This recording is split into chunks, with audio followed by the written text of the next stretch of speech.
بسم اللہ الرحمن الرحیم۔ دوستوں، امید ہے آپ خیریت سے ہوں گے۔ میرا نام ماہر عتیق احمد ہے۔ آج ہم بات کرتے ہیں مظفر گڑھ کے سیلاب کے اوپر۔ آج مظفر گڑھ سیلاب کے حالات پر اتنے سنگین حالات ہیں۔ آپ سب جانتے ہوں گے کہ 1992 کا سیلاب ہماری تاریخ کا سب سے بڑا المیہ تھا، مگر افسوس کے ساتھ کہنا پڑتا ہے کہ ماہرین کے مطابق اس سال 2025 میں اس سے بھی زیادہ خطرناک اور بڑا سیلابی ریلا مظفر گڑھ کو اپنی لپیٹ میں لے سکتا ہے۔ پہاڑی علاقوں میں بارشوں اور برف باری کے باعث دریائے سندھ اور دریائے ستلج اور دریائے چناب میں پانی کی سطح مسلسل حد تک بلند ہو رہی ہے۔ اس کے اندر انڈیا کا بھی بہت بڑا ہاتھ ہے۔ اگر یہ سلسلہ جاری رہا تو لاکھوں لوگ متاثر ہو سکتے ہیں، کھیل کھلیان سب ڈوب سکتے ہیں اور لوگوں کے گھر ملیا میٹ ہو سکتے ہیں۔ اس صورتحال میں سب سے زیادہ خطرہ غریب اور دیہی علاقوں میں رہنے والے لوگوں کو ہے، جن کے پاس نہ محفوظ مقامات ہیں نہ اونچی زمین ہے۔ اگر ہم نے بروقت تیاری نہ کی تو بڑے پیمانے پر تباہی ہو سکتی ہے۔ میرے بھائیوں بہنوں، چند باتیں میں آپ کو بتانا چاہتا ہوں اور ان کو آپ نے لازمی اپنے ذہن میں رکھنی ہے۔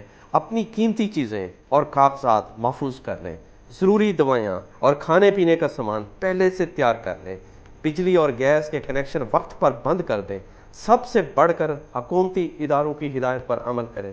اس کڑے وقت میں آپ اکیلے نہیں ہیں۔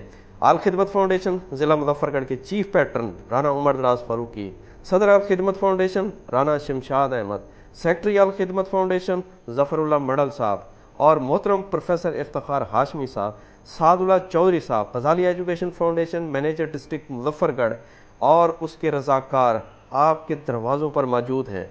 وہ آپ کے دکھ درد بانٹنے کے لیے، آپ کو سہارا دینے کے لیے، ہر ممکن مدد فراہم کرنے کے لیے دن رات مصروف عمل ہیں۔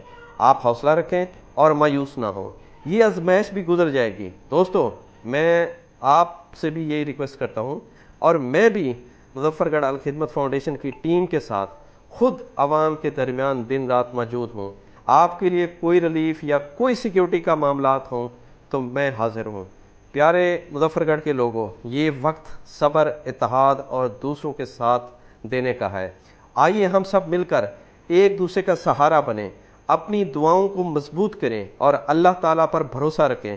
انشاءاللہ یہ اندھیری رات بھی ختم ہو جائے گی اور امید کی ایک نئی صبح ضرور طلوع ہوگی۔ دعاؤں میں یاد رکھیے گا۔ جزاک اللہ، اللہ تعالیٰ آپ کا حامی و ناصر ہو۔